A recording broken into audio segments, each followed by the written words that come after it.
पण विकृतच आहे, ही विकृतीच आहे. आंबेडकरांचं नाव घेणं हे फॅशन म्हणणारा जर माणूस असेल तर विकृत आहे. संसदेत अशा प्रकारचं भाष्य करणं म्हणजे त्यांना शोधणे का केंद्रीय मंत्री आहेत तर केंद्रीय मंत्र्याचा प्रश्न आहे, त्यांना डॉक्टर आंबेडकरांचा सन्मानच करायचा नाहीये. 1950 साली जेव्हा संविधान लिहिलं गेलं आलं देशासमोर देशाला दिलं तेव्हा पहिल्यांदा टीका जर कोणी केली असेल तर यांच्या मातृसंघटनेने केली. यांचं मातृसंघटना मनातल्या मनात आजही म्हणतं की आम्हाला संघटना हे संविधानच मान्य नाही.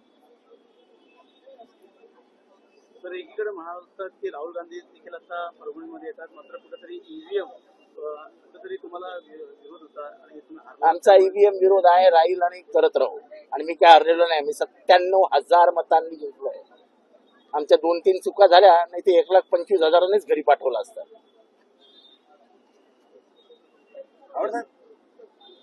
राहुल